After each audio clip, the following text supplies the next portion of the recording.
శ్రోతలకు నమస్కారం. మన ఛానల్కు స్వాగతం. సహస్ర చిరచ్ఛేద అపూర్వ చింతామణి నవల 9వ భాగం. రచన శ్రీ ఇచ్చాపురపు రామచంద్రం గారు. ఈ నర్సీనగరానికి పరాక్రమదేవులు ప్రభువులుగా ఉండేవారు. 60 ఏళ్ళు లక్షణంగా రాజ్యపాలన చేసి దివంగతులు అయ్యారు. వారికి నేను, నా సోదరి అంబాలిక ఇద్దరమే సంతానం. మా తల్లిగారు మా నాయనగారి కంటే 5 ఏళ్ళు ముందే గతించారు. మా తండ్రి గారు మరణించేటప్పటికి నాకు 22 ఏళ్ళు, నా చెల్లెలు అంబాలికకి 16 ఏళ్ళు. అంబాలికకి మా తండ్రి గారు బతికుండగానే వివాహం జరగవలసింది. కానీ ఆమెకు నచ్చిన వరుడు లభించకపోవడంతో ఆ కార్యం నెరవేరలేదు. మా తండ్రి గారు చనిపోయే చివరి గడియల వరకు వరాన్వేషణ జరుగుతూనే ఉంది. కళ్యాణం తోసుకురావనప్పుడు ఎన్ని ప్రయత్నాలు చేస్తే మాత్రం ఏం ప్రయోజనం? కొంచెం సేపట్లో ప్రాణం పోతుందనగా నాయనగారు నన్ను పిలిచి, నాయన, నేను బతికుండగా దాని పెళ్లి చేయలేకపోయాను. నా అనంతరమైన దాని మనసుకి నచ్చిన వరుణ్ణి తెచ్చి దానికి పెళ్లి చేయవలసిన భారం నీ మీద ఉంది అని చెప్పి ప్రాణాలు వదిలారు. అది లగాయత్తు 2 ఏళ్ళు బ్రహ్మ ప్రయత్నం చేశాను. వేలాది మంది వరులను చూశాను. కానీ ఏ దేవతా కన్యలకి ఉండని రూప సంపదలు గల మా చెల్లెలకి తగిన వారు లభ్యం కాలేదు. నాయనగారి హయాం నుంచి మా నగరంలో ప్రతి ఏడు వివిధ దేశ రాజకుమార కత్తిసాము పోటీ జరుగుతూ వచ్చేది. అది చాలా గొప్పగా జరిగేది. ఎన్నో దేశాల నుంచి రాజకుమారులు వచ్చి ఆ పోటీలో పాల్గొనేవారు. 2 చేతులతో 2, 4, 8, 10 కత్తుల వరకు పట్టి నిపుణతతో సాములు జరిపేవారు. 2 కక్షలకి పోటీలు జరిగేవి. నెగ్గిన వారికి సువర్ణ పతకాలు, రజత పాత్రలు బహుమతులుగా ఇయ్యబడేవి. నాయనగారు పోయినా నేను ఆ పోటీల ఆచారం మాన్పించలేదు. తండ్రి గారు పోయిన 2వ సంవత్సరం పోటీకి సువర్ణ ద్వీపం నుంచి మహిపాలుడనే ఒక రాజకుమారుడు వచ్చాడు. భగవంతుడు అతన్ని మా అంబాలిక కోసమే సృష్టించాడా అనిపించింది. చూడగానే ఆ సంవత్సరం పోటీలో అతనిదే ప్రథమ బహుమతి. పోటీల అనంతరం మా భవనంలో బస చేయించి సాంప్రదాయానుసారం అతని చిత్రపటాన్ని మా చెల్లెలి చిత్రపటాన్ని అతనికి చూపించాం. మా చెల్లెలు అంగీకరించింది. మహీపాలుడు స్వతంత్రుడే కావటంతో ఇంకెవరిని సంప్రదించవలసిన అవసరం లేకుండా మా అంబాలికను మెచ్చి అంగీకరించాడు. ఆ జంటను ఎందరో మెచ్చుకున్నారు. వెంటనే ముహూర్తం పెట్టించాను. 15 రోజుల్లోనే ముహూర్తం దొరికింది. మహీపాలుడు దూరదేశాలలో ఉన్న తన బంధువులకి ఆహ్వానాలు పంపాడు. నా చెల్లెలి వివాహం ఘనంగా జరపదలుచుకున్నాను. ఆనాటి రాత్రి 7 గంటలకి శుభముహూర్తం, 5 గంటలకి పెళ్ళికూతురు అంబాలిక సర్వాభరణాలు అలంకరించుకొని కొందరు చెలికెత్తల్ని వెంటబెట్టుకొని మేనాలో కాళికాదేవిని పూజించడానికి ఆలయానికి బయలుదేరింది. అది మా సాంప్రదాయమే కాకుండా ప్రతిరోజు ఆ వేళకు వెళ్ళి దేవిని అర్చించడం అంబాలికకు అలవాటు కూడా. రాజమందిరంలో కళ్యాణ మంటపం అతి శోభాయమానంగా అలంకరించబడింది. ఒకవైపు మంగళవాయిద్యాలు, దేవదాసి నృత్యాలు, ముత్తైదువుల కోలాహలం, మరోవైపు బంధుమిత్రుల సందడి. పెళ్లి కూతుర్ని రప్పించండి, విఘ్నేశ్వర పూజకు ముహూర్తం సమీపించింది అన్నాడు పురోహితుడు. ఆలయం నుంచి ఇంకా రాలేదు అన్నారు బాధ్యత గల రాజబంధువులు, స్త్రీలు. ముహూర్తం మించిపోతుంది, కబురంపి రప్పించండి. ముఖ్యమైన ఉద్యోగులని వెళ్ళి అంబాలికని తీసుకురమ్మన్నాను. వాళ్ళు వెళ్ళి తెల్లమొహాలు వేసుకొచ్చారు. ప్రభు, అమ్మాయి గారు కానీ, వారెక్కి వెళ్ళిన మేనా కానీ, బోయిలు కానీ, చెలికత్తెలు కానీ మరెక్కడా మాకు కనిపించలేదు. అంతా గాలించాం. కాళికాలయానికి వెళ్ళి వాకప్ చేయగా రాజ సహోదరి ఇవాళ ఆలయానికే రాలేదు అన్నారు. నా గుండెలో రాయి పడింది ఆ మాటలకి. ఆ మహామాయ ఏమిటో నాకు అర్థం కాలేదు. వరుడి బంధువులు మా వాళ్ళు ఆ మాట విని కొయ్యబారిపోయారు. ఆమె ఒంటి మీది జౌహ్వారి కాశపడి ఏ దుర్మార్గుడైనా మోసం తలపెట్టాడా అంటే అటువంటివి మా రాజ్యంలో లేవు. ఒకవేళ అలా జరిగిన బోయలు, పరిచారకులు ఏమవుతారు? మేనా ఏమవుతుంది? 7 గంటలు దాటిపోయింది. ముహూర్తం అతిక్రమించింది కనుక ఎక్కడి వేడుకలు అక్కడే చల్లారిపోయాయి. ఎవరి ముఖాన కత్తివాటుకు నెత్తుర చుక్క లేకుండా పోయింది. నేను సైన్యాధిపతిని పిలిచి, సోదరి విషయంలో ఏదో మోసం జరిగి ఉంటుంది, నగరానికి 4 వైపులా సైన్యాలని కాపుంచి యుద్ధభటులను వెంటబెట్టుకొని ప్రతి ఇల్లు, సౌధము, కుటీరము గాలించు. అనుమానం వస్తే ఎవరినైనా సరే తక్షణం బంధించు అని ఆజ్ఞాపించాను. అతను వెళ్ళాడు. క్షణంలో నగరమంతా కోలాహలంతో నిండిపోయింది. నాయనగారు చేయలేనిది నేను చేయగలుగుతున్నాను అని నేను పడిన గర్వమంతా గంగపాల అయ్యింది. పెళ్ళి కొడుకుతో మాట్లాడడానికి కూడా నాకు అవకాశం లేకపోయింది. ఒక మూలన నెత్తిన చేతులు పెట్టుకొని కూర్చున్నాను. 9 గంటలు అవుతుంటే అంబాలిక మేనాను మోసుకెళ్ళిన బోయిలు 4 చెలికెత్తెలు బోరు బోరున ఏడుస్తూ వచ్చారు. మూర్ఖులారా, ఏడ్చి ప్రయోజనమేమిటి? అంబాలిక ఏమైందో త్వరగా చెప్పండి అని అరిచాను. అప్పుడు ఒక పరిచారిక దుఃఖం దిగమింగుకొని, ప్రభు, ఘోరమే జరిగిపోయింది. నిండు ముస్తాబుతో పెళ్ళికూతురు మేనాలో బయలుదేరింది. 4 బోయిలు మోస్తున్నారు. చెరోవైపు చెరో ఇద్దరం చెలికెత్తెలం నడుస్తున్నాం. సగం దూరంలో ఒక బైరాగి మేనా ముందర నడవడం గమనించాం. తలంతా జటలు, ఒక చేతిలో శంఖం, మరో చేతిలో త్రిశూలం ధరించిన అతను ఎవరో ఎందుకు మేనా ముందర నడుస్తున్నాడో గమనించవలసిన అవసరం మాకు లేకపోయింది. కొంత దూరం పోయాక అతను ఆగాడు. మేనా, మేము అతనికి దగ్గరయ్యాం. అప్పుడు అతను మా మీద ఏదో బూడిద చల్లి ఉంటాడని ఇప్పుడు అనుకుంటున్నాం. ఆ తరువాత బోయిలు కానీ మేము కానీ ఒకరితో ఒకరు మాట్లాడుకోలేదు. ఆ బైరాగి వెంట కుక్కల్లా నడవడమే తప్ప ఇంకేమీ లేదు. మేనాలో అంబాలిక ఎలా ఉందో తెలియదు. కాళికాలయం కానీ పెళ్లి విషయం కానీ మా దృష్టిలో లేవు. మంత్రముగ్ధులమై ప్రపంచాన్నే మరిచాము. ఎక్కడికి పోతున్నామో, ఎందుకు పోతున్నామో ఏమీ తెలియదు. ముందు బైరాగి, వెనుక మేము. కొంత దూరం పోయాక బైరాగి ఆగాడు. మేనా ఆగింది. దానితో పాటే మేము ఆగిపోయాం. మేనా దించమని బైరాగి సంజ్ఞ చేయగానే బోయిలు ఆగారు. మేనాని దేనితోనో అందరికీ తాకించాడు. అందరికీ ఏదో మైకం కమ్మి కళ్ళు మూతలు పడి ఒళ్ళు తూలి పడిపోయాం. తరువాత ఎప్పటికో తెలివొచ్చింది. లేచి కూర్చొని, ఇదేమిటి ఇక్కడున్నాం, మేనాలో అంబాలిక ఏది అని ఒకళ్ళనొకళ్ళం అడగడమే తప్ప జవాబు చెప్పగలవారు లేకపోయారు. కాళికాదేవి ఆలయానికి బయలుదేరడము, పెళ్లి విషయము అన్నీ జ్ఞాపకం వచ్చాయి. బైరాగి మమ్మల్ని మోసగించి అంబాలికను అపహరించాడని అర్థమైంది. గుండెలు బేజారైపోయాయి. చుట్టుపక్కలంతా గాలించాం. అంబాలిక ఎక్కడా కనిపించలేదు. ప్రభు, మేము తెలిసి చేసిందేమీ లేదు. బైరాగి మాయ మమ్మల్ని ఏమీ తెలియకుండా చేసేసింది. ఒంటి మీద తెలివి రావడం ఏమిటి? ఆ దారుణమైన సమాచారాన్ని తమతో చెబుదామని పరిగెత్తుకొచ్చాం అని చెప్పింది. అది విని ఏం చెయ్యాలి అని ఆలోచించాను. ఏం చెయ్యాలి? ఆ బైరాగిని పట్టుకోవడం ఎలా? వాడెవడు? ఆ మాటలు నా బుర్రలోనూ రక్తనాళాల్లోనే కాక అంతటా ప్రతిధ్వనించాయి.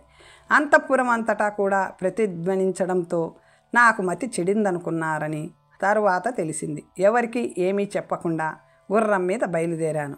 బైరాగిని వెతుక్కుంటూ ఎంత దూరం వెళ్ళానో, ఎన్ని అడవులు, కొండలు, పల్లెలు, నదులు ప్రయాణం చేశానో చెప్పలేను. విజయకుమార, ఇంతెందుకు, బాలమహర్షి పేరుతో ఉన్న ఆ బైరాగి ప్రశ్నలకు జవాబులు తెలుసుకోవడం కోసం నువ్వెన్ని కష్టాలు పడి ఎంత ప్రయాణం చేశావో నేను అంతా చేశాను. ఆ బైరాగిని పట్టుకొని నా చెల్లిని ఉద్ధరించుకోవాలని ఎండనక, వాననక, పగలనక, రేయనక నిద్రాహారాలు మాని మరో 300 రోజులు తిరిగాను. ముద్దుల చెల్లెలు దూరమైందన్న చింత ఒకవైపు, నగరపాలకుడినై ఉండి సమస్త సైనిక బలాలు కలిగి ఉండి శౌర్య పరాక్రమాల్లో పేరు పొందిన నేను క్షుద్రుడైన ఒక బైరాగి చేత వంచన చేయబడ్డానన్న అవమానం మరోవైపు దహించి వేస్తుంటే, ఏమైనా సరే నా చెల్లి సమాచారం తెలుసుకొని కానీ తిరుగుముఖం పట్టకూడదు అనుకున్నాను. అంతవరకు చెప్పి, అయ్యో ఎంత పొరపాటు, సాటి రాజకుమారుడివైన నిన్ను ఉచిత రీతిన మర్యాద చేయడం మర్చాను. ఎన్నో యోజనాలు ప్రయాణం చేసి వచ్చావు. ఎప్పుడు తిన్నావో ఏమో అంటూ దగ్గరున్న ఒక గంటను మోగించాడు. నా గురించి మీరేమీ ఆరాటపడకండి, మీ సోదరి ఏమైందో చెప్పండి అని విజయుడు అంటున్నా వినకుండా గంట విని వచ్చిన పరిచారకుడికి ఏదో సంజ్ఞ చేశాడు. మరుక్షణం పళ్ళు పాలు తెచ్చి అతను విజయుడి ముందు పెట్టాడు. విజయుడు వాటిని తీసుకుంటుంటే విక్రమదేవుడు మళ్ళీ చెప్పసాగాడు. 300 రోజులు ప్రయాణం చేశానని చెప్పాను కదా, తరువాత ఒకనాడు గుర్రం మీద కీకారణ్యంలో నుంచి పోతుంటే ఒక బ్రహ్మాండమైన మర్రి చెట్టు కనిపించింది. దాని మొదలే ఆర యోజనం కైవారం కలిగి ఉంటుంది. దాని శాఖలు ఊడలు యోజనాల మేర వ్యాపించాయి. ఎవరు అలాంటి మర్రి చెట్టు చూసి ఉండరేమో. ఆ చెట్టు మొదలను చుట్టి వద్దామని గుర్రం దిగి నడవసాగాను. దాని వెనుక ఒక తొర్ర కనిపించింది. ఆ రంధ్రం చిన్నదేమీ కాదు. నాలాంటి ఆజానుబాహుడు గుర్రం మీద అవలీలగా ఆ తొర్రలో ప్రవేశించవచ్చు. మొదట కొంచెం భయం అనిపించినా లోపల ప్రవేశించాలని బుద్ధి పుట్టింది. తొర్రకి కొంచెం దగ్గరగా వెళ్ళి లోపలికి తొంగి చూశాను. ఒక ప్రమాదం ఎదురైంది. ఒక భయంకర సర్పం చెట్టు తొర్రని సగం ఆక్రమించుకున్న పడగను నా మీదకు విసిరింది. నేను వెనక్కి తగ్గాను. అది మాత్రం చుట్టలుగా చుట్టుకున్న శరీరాన్ని పైకి లేపి తోక మీద నిలబడి నన్ను మింగడానికి అన్నట్లు నాలుకలు చాచి బుషలు కొట్టింది. నాకేమీ పాలుపోలేదు. అది నన్ను విడిచిపెట్టదని నిశ్చయించుకున్నాను. చేతులు జోడించి నమస్కారం పెట్టి, స్వామి సుబ్రహ్మణ్యేశ్వర, ఇది నీ నెలవని తెలియక లోపల ప్రవేశించాలనుకున్నాను. కుతూహలమే తప్ప నా అపరాధమేమీ లేదు, క్షమించు అని ప్రార్థించాను. నాగేంద్రుడు కొంచెం శాంతించి మానవ భాషలో, రాజేంద్ర, ఇది ఒక బైరాగి నివాసం. దీనిలో ప్రవేశించడం నీకు తరం కాని పని అంది. బైరాగి అనే పదం వినిపించేసరికి నా రక్తం ఉడికిపోయింది. బైరాగి నివాసమా? అయితే నేను తప్పకుండా లోపల ప్రవేశించాలి. ప్రాణాన్నైనా బలిస్తాను కానీ భయపడను అన్నాను ఉద్రేకంగా. అవివేకి, ప్రాణాన్ని బలిచ్చిన తరువాత ఇంక నువ్వేం ఘనకార్యం చేయగలవు? ఏమైనా సరే నేను లోపలికి వెళ్ళాలి అన్నాను. అందుకు నీకేం అర్హత ఉంది అన్నది. ఏం అర్హత కావాలి అన్నాను. బైరాగి ఆయు ప్రమాణం ఎంతో చెప్పగలవా? నాకు తెలియదు. తెలియకపోతే తెలుసుకురా. ఎవరని అడిగి అన్నాను. మీ అమ్మని. మా అమ్మనా? అవును అనేసి సర్పరాజు మళ్ళీ త్వరలోకి ముడుచుకుపోయింది. నాకు మతిపోయింది. మా అమ్మ ఏనాడో చనిపోయింది. ఆవిడ ఇప్పుడే లోకంలో ఉందో? ఈ విషయం సర్పరాజుకు మాత్రం తెలియదా? ఓ, ఆ మాటలో ఏదో గూఢార్థం ఉందన్నమాట. ఆ గూఢార్థం ఏమై ఉంటుందా అని ఆలోచించాను. నాకేమీ తట్టలేదు. బైరాగి నివాసమని తెలిసి కూడా లోపలికి ప్రవేశించకుండా ఎలా ఉంటాను? ఆ మోసగాడు నా సోదరిని అక్కడే చెరపట్టి ఉంటాడని నిశ్చయించాను. ప్రాణాలకి తెగించి లోపల ప్రవేశించిన నా చావు ఖాయం. నాగేంద్రుడు చెప్పినట్లు చచ్చి ఎవరిని ఉద్ధరించాలి? అందువల్ల నాగేంద్రుడిని అడిగిన ప్రశ్నకి జవాబు బైరాగి ఆయు ప్రమాణం తెలుసుకోవాలి. ఎలా తెలుస్తుంది? ఏ అమ్మని అడగాలి? స్వంత అమ్మ లేదు కనుక జగజ్జనని అడిగి తెలుసుకోమని నాగేంద్రుడి గూఢార్థం అయి ఉంటుంది. ఆ జగజ్జనని నాకెలా కనిపిస్తుంది? ఎక్కడ కనిపిస్తుంది? ప్రయత్నించడమే కార్యానికి సానుకూలత అనుకుంటూ గుర్రమెక్కి బయలుదేరాను. ఎక్కడికి వెళ్ళాలి, ఏం చెయ్యాలి అన్న నిశ్చయం లేకుండా పిచ్చివాడిలా కొన్ని రోజులు తిరిగి ఒక గ్రామం చేరాను. ఆ రాత్రి ఆ గ్రామంలో బస చేసి ఉదయం బయలుదేరి గ్రామపు పొలిమేర దాటుతుండగా అక్కడొక శిథిలాలయం కనిపించింది. గుర్రం దిగి లోపలికి వెళ్ళాను. అది కాళికాలయం. అంతకుముందే ఎవరో జాతర చేశారు కాబోలు. ఆ ప్రదేశమంతా పచ్చి నెత్తురతోనూ కోడి ఈకలతోనూ నిండి ఉంది. అసహించుకోకుండా దేవీ విగ్రహం దగ్గరికి వెళ్ళాను. తల్లి, నీకంటే జగజ్జనని ఈ పృథ్వీలో మరెవ్వరూ లేరు. నాగేంద్రుడు సెలవిచ్చిన లోకమాతవి నువ్వే. నన్ను కరుణించి ఆ బైరాగి ఆయు ప్రమాణం ఎంతో చెప్పు. నా ముద్దుల చెల్లిని రక్షించుకుంటాను అని ప్రార్థించానే కానీ రాతి విగ్రహం ఏం మాట్లాడుతుంది అని సందేహం నాలో ఉంది. ఆ భావం నాలో ఉన్నంతసేపు విగ్రహం మాట్లాడలేదు. దృఢంగా కళ్ళు మూసుకొని ఆత్మవిశ్వాసంతో రాతి విగ్రహానికి ఎదురుగా కూర్చున్నాను. అలా ఎన్ని రాత్రులు పగళ్ళు గడిచాయో నాకే తెలియదు. అంతా అగమ్యగోచరం, అయోమయము, శూన్యము. ఆ శూన్యంలో నుంచి బిడ్డ అన్న పిలుపు వినపడింది. త్రుళ్ళిపడ్డాను. కళ్ళు విప్పాలనుకున్నా విడలేదు. మళ్ళీ బిడ్డ, రాతిని మాతగా చెయ్యగల సంస్కారం నీలో ఏర్పడింది. నిజ తన కుమార్తెను రమింపగోరిన నాడు ఆ బైరాగి ఆయు ప్రమాణం పూర్తవుతుంది. ఇంక నన్నేమీ అడక్కు, వెళ్ళిపో అని వినపడింది. వెంటనే నేను కళ్ళు తెరవగలిగాను. మామూలుగా అమ్మవారి విగ్రహమే ఎదురుగా ఉంది. నాకు కావలసిన జవాబు తల్లి చెప్పింది కదా అన్న సంతోషంతో వెంటనే యువతలకొచ్చి గుర్రమెక్కి ఆ మర్రి చెట్టు వైపు బయలుదేరాను. ఒకసారి వచ్చిన దారే కనుక ఎక్కువ శ్రమ లేకుండానే గమ్యస్థానం చేరుకోగలిగాను. చెట్టు త్వరలోకి తొంగి చూసేసరికి ఆ భయంకర సర్పం నా మీదకు కోరలు చాచి బుసలు కొడుతూ, బైరాగి నివాసమైన ఈ త్వరలో ప్రవేశించగల అర్హత నీకేది అని అడిగింది. ఉంది అన్నాను గర్వంగా. అయితే చెప్పు, బైరాగి ఆయు ప్రమాణం ఎంత అన్నది. తన కుమార్తెను రమింపగోరినప్పుడు ఈ బైరాగికి ఆయు ప్రమాణం పూర్తవుతుంది అన్నాను. భేష్, ఇప్పటికీ నువ్వొక్కడివి నేను అడిగిన ప్రశ్నకు జవాబు చెప్పగలిగావు. లోపలికి పో, నీకడ్డు లేదు. నీ గుర్రాన్ని మాత్రం బయట ఉంచు అని పక్కకి తప్పుకున్నాడు నాగరాజు. నాకు దారినిస్తూ త్వర లోపల ప్రవేశించాను. అంతా చీకటిమయం, దారి కనిపించడం లేదు. ఒక వర నుంచి కత్తి తీసి దాని ముందరి భాగంతో తడుముకుంటూ ముందుకు సాగాను. ఒక మర్రి చెట్టు త్వరలో అంత విశాలమైన దారి ఎలా ఉందో నాకు అర్థం కాలేదు. ఎంత నడిచినా తరగదే దూరం. నా శ్రమ ఫలించిందని నా చెల్లెల్ని చూడగలుగను కదా అని అనుకుంటూ వెళ్తున్నాను. ముందు కనిపించిన మహాసర్పం వంటివి ఇంకా ఎన్నుంటాయో అని భయపడ్డాను. కానీ దేవుడి దయ వల్ల చీకటి తప్ప మరేమీ లేదు. అంతా నిశ్శబ్దం. ఆ సొరంగానికి కొస ఎక్కడో, బైరాగి ఉండే చోటేదో నాకేమీ తెలియదు. మరో ఆమడ అలా నడిచాక మందిర భాగం లోపల నుంచి మాటలు వినిపించాయి. నేను నిలబడిపోయాను. ఎక్కువ కాంతిగా లేకపోయినా అక్కడి చీకటిగానూ లేదు. ముఖాలు గుర్తుపట్టవచ్చు. ఆ ప్రదేశం స్పష్టంగా కనిపిస్తుంది. 2 కంఠాలలోనూ శ్రీకంఠం మా అంబాలికదని గుర్తుపట్టడానికి అట్టే సమయం పట్టలేదు. సుందరి, నన్నెందుకు ఇంతగా వేధిస్తావు? నీ మీది మోహం నన్ను దహించేస్తుంది. త్వరగా దయచూడు నన్ను. నీచుడా, అమ్మవారి గుడికి పూజకి వెళ్తుండగా క్షుద్రమాంత్రిక ప్రభావం వల్ల మోసగించి తెచ్చావు. లేకపోతే నా చెలికత్తెలలో ఒకతే చాలు నీ తల నరకడానికి. అయ్యో, నా చెలికత్తెలు ఏమయ్యారో? ఎవరూ ఏమీ కారు. వాళ్ళకి తెలివొస్తుంది. సురక్షితంగా మందిరం చేరి ఉంటారు. వాళ్ళెవరి కోసమో ఆరాటపడక ఎదురుగా ఉన్న నా మీద కనికరం చూపరాదు? బతిమాలుతున్నాడు.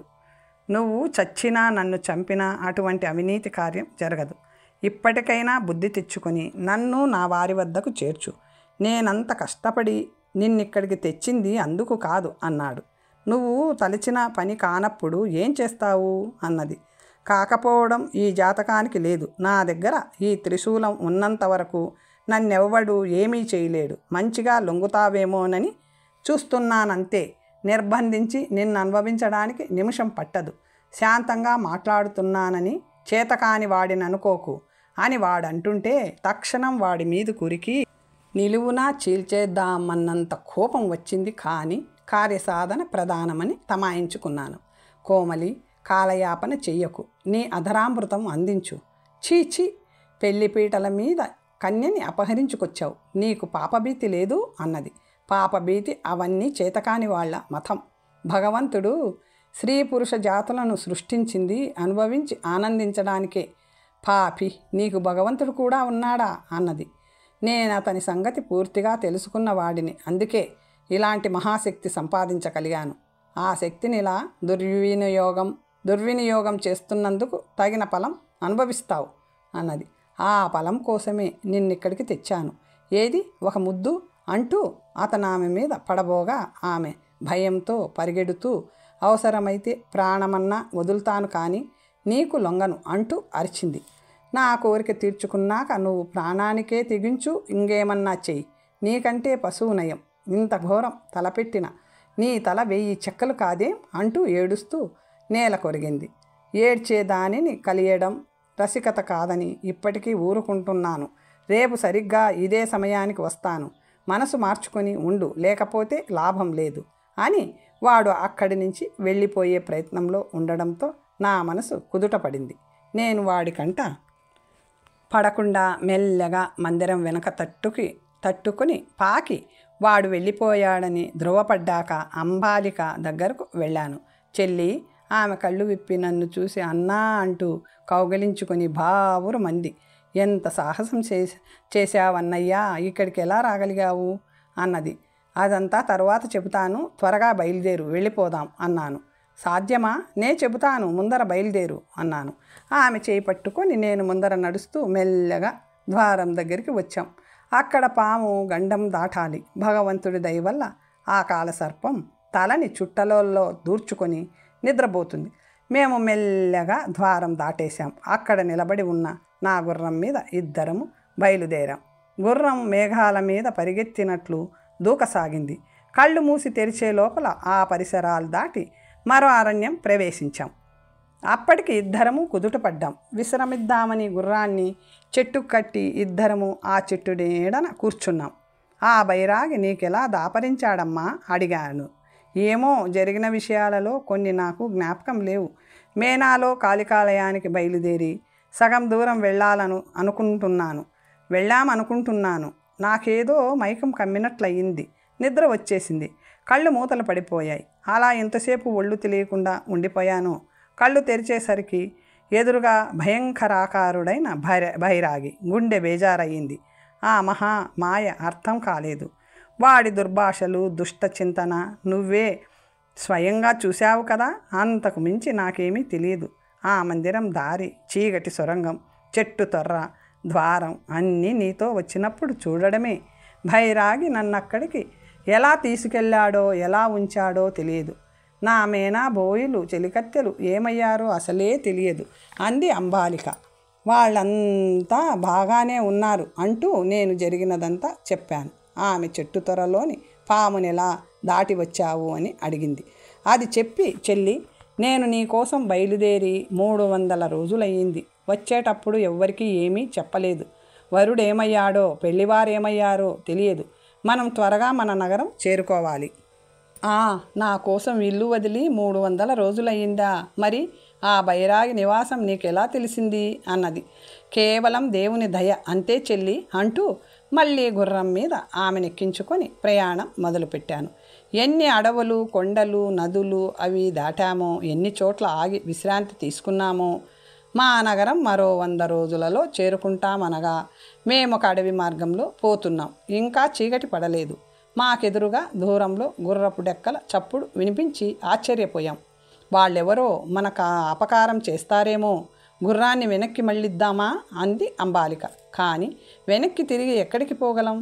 అప్పుడైనా ఆ గుర్రాల దళం మా వెనక వస్తుంది. పక్కదారి కానీ చుట్టుదారి కానీ ఏమీ లేకుండా అతి దట్టంగా పెరిగి ఉన్నాయి వృక్షజాతులు.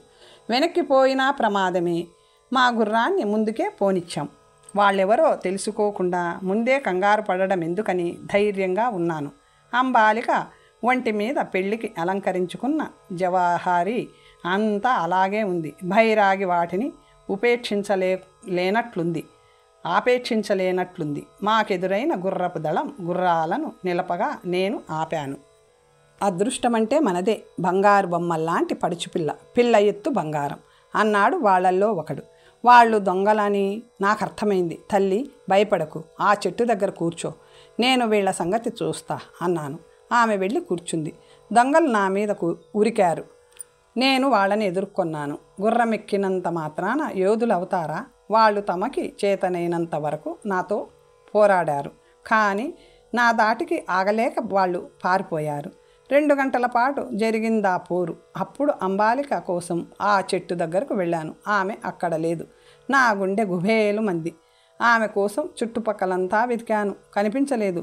పురుషుడిని, ధీరుడిని అయినా ఆపుకోలేనంత దుఃఖం వచ్చింది. ప్రయత్నం మళ్ళీ మొదటికొచ్చిందే అని దుఃఖిస్తూ అంబాలిక, చెల్లి అని గొంతెత్తి అరిచాను. జవాబు రాలేదు. చెల్లి కనిపించిందని సంతోషంతో నగరం పోతుంటే ఇంతలోనే ఇంత ఘోరమా? ఇది దొంగల పని కాదు. నేను వారందరినీ తరిమేశాను. మరెవరు చేశారు ఈ పని? ఇప్పుడు నేనేం చెయ్యాలి? చెల్లెల్ని పోగొట్టుకున్నా నేనెందుకు? నా పౌరుషం ఎందుకు? ఇంత ఆడబడుచు లేని కుటుంబం శ్మశానంతో సమానమే. ఇన్ని యాతనలు పడి వెర్రి ముఖం వేసుకొని ఒంటరిగా ఇంటికెళ్తే చూసిన వాళ్ళు, విన్నవాళ్ళు నా ముఖాన్ని నవ్విపోరు. చేతకాని వాడనరా? అంబాలిక విహరించే ఉద్యానవనం, ఆమె పెంచిన పూల మొక్కలు, వాయించే వీణ నా వైపు ఆశ్చర్యంగా చూడవు, జాలిపడవు. కర్తవ్యం పాలుపోలేదు. అక్కడున్నది 2 దారులు, ముందు వెనుక. ముందుకి పోవడం అనవసరం. ఎందుకంటే అది నేను దొంగలని వెంబడించిన మార్గమే కనుక గుర్రాన్ని వెనక్కి మళ్ళించాను. రాత్రి అని కూడా చూడకుండా బయలుదేరాను. అడవిలో కొన్ని చోట్ల గుండెలు జలధరించే నిశ్శబ్దం, మరికొన్ని చోట్ల చెవులు చిల్లులు పడేలా క్రూర మృగాల అరుపులు. ప్రాణాలకు తెగించి గుర్రానికి చెరుపులతో ధైర్యం చెబుతూ పట్టుదలగా సాగిపోయాను. తెల్లవారబోతుంది. పక్షుల కిలకిల రావాలా. మధ్య నుంచి ఒక స్త్రీ ఆర్తనాదం వినపడింది అస్పష్టంగా. గుర్రాన్ని అటువైపు పరిగెత్తించాను. సమీపిస్తున్న కొద్దీ ఆ కంఠస్వరం స్పష్టమవుతుంది. గుర్తుపట్టాను. ఆ ఆర్తనాదం అంబాలికదే. నా శరీరం కంపించింది. ఆ తావుకి చేరడమేమిటి? గుర్రం మీది నుంచి క్రిందికి ఉరికాను. ఆమె నా చెల్లే. కట్టుకున్న పట్టుచీర పీలకలయ్యి ఉంది. ముక్మల్ జాకెట్టు ముక్కలై ఉంది. జుట్టంతా రేగి బీభత్సంగా ఉంది. పైట చెంగు కంఠానికి ఊరి బిగుసుకుంది. వెంటనే ఆ ముడి సడిలించి ఆమె శిరస్సును నా తొడ మీద చేర్చి కన్నీరు కారుస్తూ, ఏమైంది చెల్లి? ఈ ఘోరమేమిటి అని గద్గద కంఠంతో అడిగాను. ఆమె కళ్ళు తెరిచి ఎలాగో ఓపిక తెచ్చుకొని హీనస్వరంతో, అన్నా వచ్చావా? నీకోసమే ఈ ప్రాణం నిలిచి ఉంది. ఆ బైరాగి మళ్ళీ వచ్చాడు. ఇక్కడికి తెచ్చాడు. మానభంగం చేయాలని పెనుగులాడాడు. నేను వాడి ప్రయత్నం సాగనివ్వక ఉరిపోసుకున్నాను. చచ్చాననుకొని వాడు వెళ్ళిపోయాడు. వాడి కంఠం రక్తంతో నాకు బలి తర్పణం వదులు. అప్పుడే నా ఆత్మకు శాంతి అని నా జవాబుకైనా ఎదురు చూడకుండా కళ్ళు మూసింది. ఆమె ప్రాణవాయువులు అనంతంలో కలిసిపోయాయి. నాకు లోకం చీకటయ్యింది. నా చెల్లి నోట కడసారిగా వచ్చిన మాటలు, వాడి కంఠం రక్తంతో నాకు బలితర్పణం వదులు. 1000 గంటలైన నా గుండెల్లో మారు మ్రోగసాగాయి. నా ముఖం అగ్నిగోళమే అయ్యింది. కళ్ళల్లోంచి జ్వాలలు ఉరికాయి. వర నుంచి కత్తి దూసి, పోరి భైరాగి, 100 ఏళ్ల కన్య జీవితం మన్ను చేసిన నీ కంఠ రక్తంతో నా చెల్లి అంబాలికకు బలితర్పణం ఇవ్వకపోతే నా పేరు విక్రమదేవుడే కాదు. నేను క్షత్రియ బీజానికి పుట్టలేదు. ఈ నా కరవాలంతో నీ గొంతుక కోసే వరకు నేను అవివాహితుడనై బ్రహ్మచర్య దీక్ష వహిస్తాను. నీ మరణమే నా దీక్ష, పరిసమాప్తికి పణం. నీ చావే నాకు పెళ్ళి. విను, ఇదే నా ప్రతిజ్ఞ అని నేను పట్టలేక ఆవేశంతో నేను చేసిన గర్జనలకు ఆ వనమంతా దద్దరిల్లింది. మా చెల్లి కళేబరం మీద పడి ఎంత ఏడ్చానో తెలియదు. కరకరమంటూ ఎండ వచ్చే వరకు నా కర్తవ్యం గుర్తించలేకపోయాను. నా చెల్లెలి కళేబరాన్ని గుర్రపు మూపున కట్టి కొంతకాలానికి రాజధాని చేరుకున్నాను. బంధువులు, మిత్రులు, పరిచార జనాలు, చెలులు, ఉద్యోగులు, పౌరులు, సర్వజనులు రోదనలతో నగరమంతా శోకమయం అయ్యింది. విజయకుమార, ఆనాడే కాదు ఈనాటి వరకు నా చెల్లి అంబాలిక కడసారి చెప్పిన మాటలు వాడి కంఠ రక్తంతో నాకు బలి తర్పణం వదులు నా హృదయంలో అనుక్షణము ప్రతిధ్వనిస్తూనే ఉన్నాయి.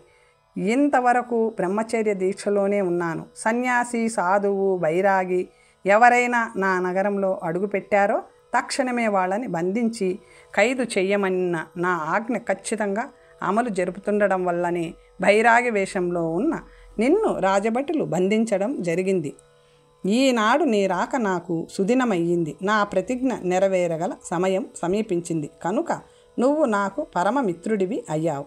త్వరగా చెప్పు, బాలమహర్షి అనే దొంగ పేరుతో రాజకుమార్తెకు ఆ ప్రశ్నలు చెప్పిన ఆ దొంగ బైరాగి ఎక్కడున్నాడు? నేనిప్పుడే వెళ్ళి వాడి రక్తాన్ని కళ్ళ చూస్తాను అంటూ విక్రమదేవుడు ఆవేశంగా లేవగా, మిత్రమా కొంచెం శాంతించు. వాడిచ్చిన 5 ప్రశ్నలలోనూ నీ వల్ల ఒక్కదానికి మాత్రమే జవాబు తెలుసుకోగలిగాను. మిగిలిన 4ంటికి జవాబులు తెలుసుకొని తిరిగి వచ్చేటప్పుడు నిన్ను కలుసుకుంటాను. అప్పుడు ఇద్దరము పోయి ఆ బాలమహర్షి తీట అణగిద్దాం అని విజయుడు శాంతపరిచాడు. నేనిప్పుడు 2వ పట్టణమైన మహానగరానికి పోవాలి. ఆ నగరం ఎక్కడుందో, దానికి మార్గమేదో నీకు తెలిస్తే వివరించి నా పనికి కొంత సాయం చేయాలి అని కోరాడు. వీలైనంత సాయము చేయడానికి నేను సిద్ధంగానే ఉన్నాను. ఇది నీ పనే కాదు, నా కార్యం కూడా అయ్యింది. కానీ ఆ మహానగరం ఎక్కడుందో, దానికి దారేటో నాకు తెలియదు. ఈ నగరపు వర్తకులు కొందరు వ్యాపార నిమిత్తం వివిధ నగరాలు తిరుగుతుంటారు. నేను వారికి కబురంపి ఆ మహానగరం గురించి తెలుసుకుంటాను.